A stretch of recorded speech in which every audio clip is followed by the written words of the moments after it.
Hey guys, welcome back. Got a pretty cool base in the mod cave today. It's a Stingray 5-string Musicman sub. The body finish is sort of textured and kind of matte black. It is a little bit worn in the usual places. The finish on the neck is, at first glance, kind of a more conventional satin black, but it hasn't fared so well. In fact, it's completely knackered.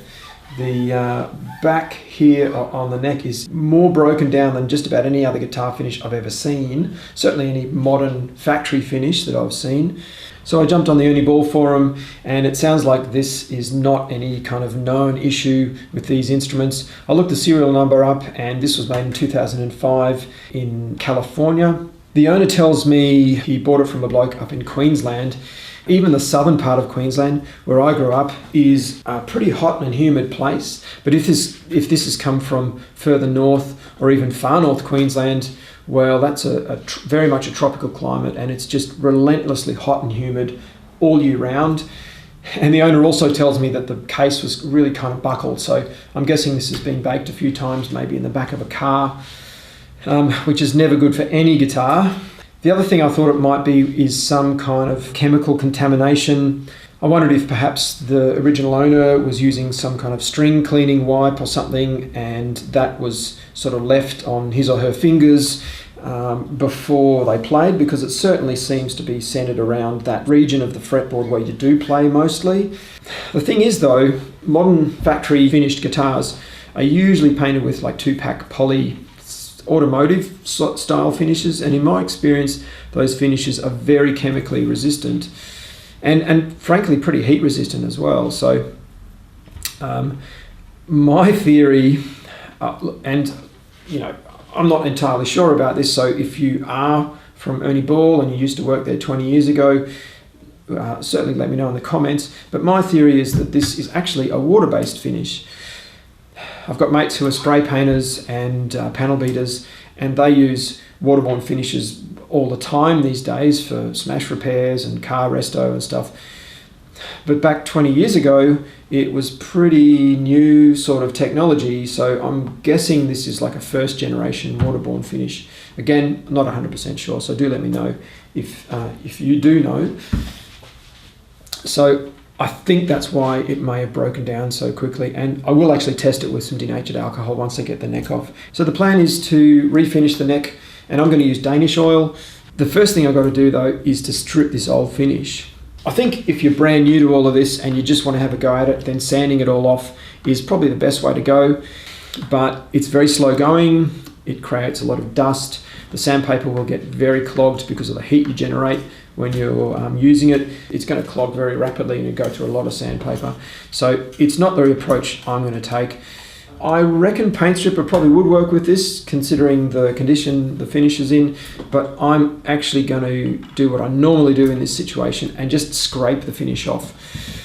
If you're new to woodwork, I have mentioned this tool in other videos, but I'd strongly recommend you having a look at these things. This is called a card scraper or a cabinet scraper, and you'll also need some kind of burnishing tool as well. So you need to sort of carefully prepare the edges. You get sort of 4 edges on this. In the old days they made these out of old saw blades and whatever, but you can just buy them as they are. And like any tool, especially a cutting tool, spend the bucks and get one that's good. I've had this one for I reckon at least 25 years. And it's still in great shape, and I use it all the time. So that's what I'm going to use because it's a really, really efficient way to do it. So here's my setup. I've adjusted the truss rod so the neck's nice and straight, and it's just sitting up on the fret tops on this piece of scrap timber, and that's so that it's raised up off the bench. Hopefully that means I can actually scrape both sides of it without having to flip it round. I've also sized a block here and removed the string tree so I can clamp it at this end as well. I've also prepared my cabinet scraper, so that's all sharp and ready to go. Before I get started though, I want to hit this with some denatured alcohol, is what we call metho in Australia.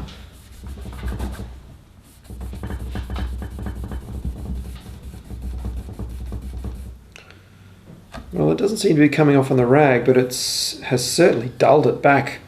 So yeah, there's something going on here. At this end, I'm not entirely sure. I might just blend it into a curve here and leave this finish original. But on the G-string side, in the cutaway, the finish is really knackered. So to be honest, I might just strip all the finish at this end. For this end though, I want to take it to a neat line at the nut, so I'm going to mark it with some masking tape.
That finish was really rubbery, and the scraper made very short work of it. In fact, it really cuts it very cleanly, and you can get really nice straight lines if you're careful, and I think that'll look kind of cool as a transition.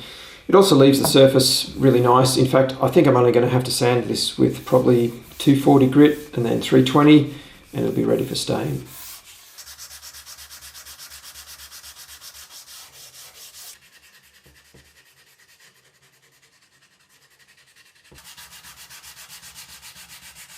So I did end up sanding this with 180 first, followed by 240 and 320. With the coarser grits, it's really important to kind of tension the paper around the neck with both hands, and that way it'll keep the profile nice and round. With the 320 grit, there's really no reason to do it that way. It's not going to change the profile, it's really just a fine sand. There is still a small amount of black finish right in the surface in the maple in some areas, and obviously if I was doing a clear finish, I'd have to be a little more aggressive with my scraping and sanding to remove that. But since I'm staining it black, there's really no reason to do that. This is the stain I'm going to use. It's called Prooftint. It's made by Feast Watson here in Australia. It's what's known as a spirit stain or a dye stain, and that means the solvents in it are kind of related to alcohol and acetone and stuff, and it means it's compatible as a colorant for things like super glue, polyester resin. It's pretty handy, but in this situation I'm just going to wipe it straight on the timber.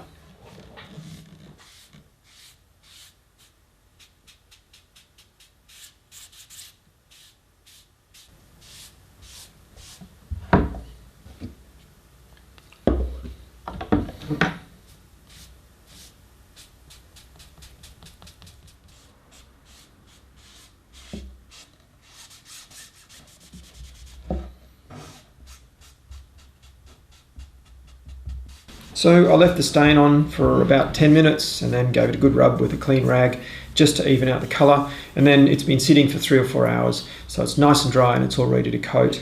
I'll be honest, I've never actually used Tru-Oil, and that's because it's really not readily available here in Australia, and if you do buy it online, it's really expensive. Plus, on top of that, you can get 3 or 4 commonly available products from just the local hardware stores and stuff that are, well, as far as I can tell, much the same sort of thing. For Project Barocca, I used Cabots Danish oil, but for this project, I'm actually going to mix my own Danish oil, which is kind of the generic name for this type of product. For things like Tru-Oil, there's another one in Australia called Feast Watson Scandinavian oil, and in general, these type of products are all known as Danish oil, and I guess it's a nod to the timber furniture from the mid-century. When you mix your own Danish oil, the traditional recipe is equal parts boiled linseed oil, urethane varnish, and mineral turpentine. But over the years, I've actually kind of tweaked my recipe, and for varnish, I actually like to use one that's got a lot of matting agent in it, so a matte varnish. And that's because when you start to build the finish, regular Danish oil or Tru-Oil can be quite difficult to apply. It can look quite streaky because you have sort of shiny spots and dull spots. But with matting agent in the varnish in the first place, you don't get that at all. You get a really lovely satin sort of finish. And it also is really nice on the back of a neck because it still feels like you're playing on the timber, which is sort of the goal with this sort of thing. A lot of players really love that silky, sort of smooth timber feel. For the oil, I'm using boiled linseed oil. You can use raw linseed oil, but it will greatly increase the drying time. For the solvent, instead of mineral turpentine, I'm actually going to use white spirit. This is also known as dry cleaning fluid, and I think in the US you guys call this mineral spirit, but don't quote me on that. This is a little bit better than mineral turpentine because it just flashes off a bit more quickly. I think it does make the final coating cure a little bit faster, not by much though. What it does do, however, is make it dry faster. So you're less likely to get dust in the finish. It's a little easier to handle and so on. From what I've read, Tru-Oil has a bit of a reputation for having a limited shelf life after you've started using it. So I assume it has some kind of oxidizing agent in it. If you are using such a product, my top tip is to drop marbles in it as you use it, and that'll keep the level close to the brim, which reduces the amount of oxygen in the bottle, and hopefully you'll get a little bit better shelf life out of the remaining leftovers. Which brings me to the final ingredient for my homemade Tru-Oil, Paint and Varnish Driers. This product used to be called Terabine. Oxidizing agents like this in general are often called Japan Driers. This Feast Watson one is fairly typical in that I believe it's made with cobalt. It is an entirely optional addition, but it means I can get sort of 3 or 4 coats in one day instead of waiting a day between coats, which you'd have to do with a typical Danish oil mix. The flip side of that, of course, means that I can really only mix up what I'm going to use for this job, and with 4 or 5 coats on the back of a neck like this, it's probably only going to be 20 or 30 mils. It's a very frugal way to coat timber. So I've got my little medicine cup, and I've got some eyedroppers with graduations on them, and for a day or two while I finish the job, I'm going to store my homemade Tru-Oil in this little solvent-proof jar. So I'm going to mix about 30 mils of finish, and as I mentioned, I like to double up the polyurethane, so I've got 1 part of oil in there already at 7.5 mils, and I'm going to put 15 mils of my matte poly. It's really important to stir your polyurethane. You want to get that matting agent all the way through it. Then I'm going to add about 5% of my Japan Driers, around about 1 milliliter. And then finally 1 part of my solvent, so another 7 or 8 milliliters of my white spirit. It doesn't leave me a lot of room to stir it in this little medicine cup, but there's my 30 mils of finish.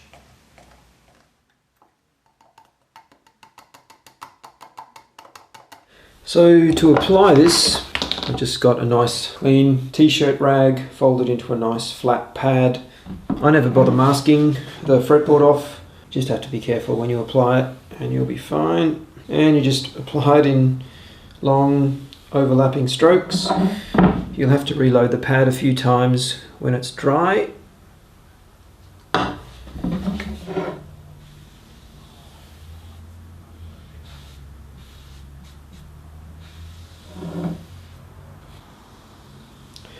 first coat is really dry, so I generally give it 2 passes.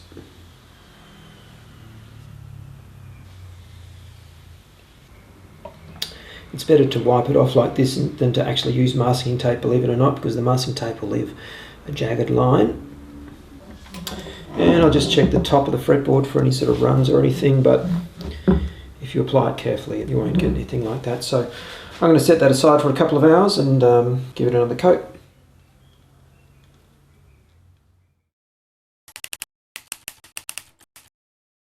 So I gave it 3 coats about 4 hours apart.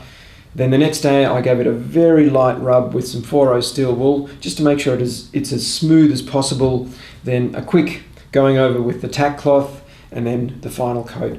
And today it's dry enough to handle, and I can get on and do the other sort of setup work and stuff I need to do with the instrument. But I know it's still got a little way to go, and I'll probably hang on to the base for maybe a week or so just to make sure it's fully cured before it goes back to its owner.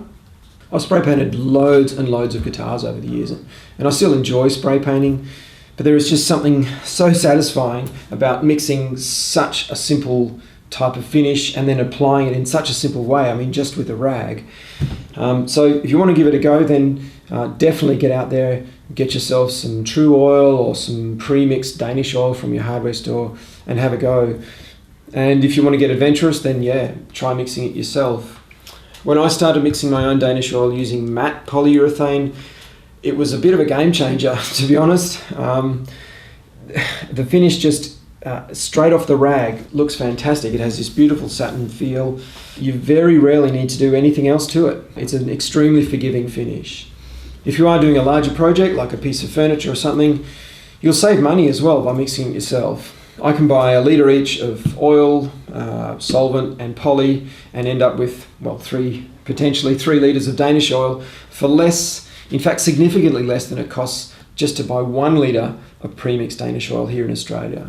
This stuff, well, it's not that cheap, but I have this tin left over from some other projects, and as I mentioned, you can just leave it out altogether. You just have to be a little more patient with the recoat and the drying times, but the Danish oil will still work just fine.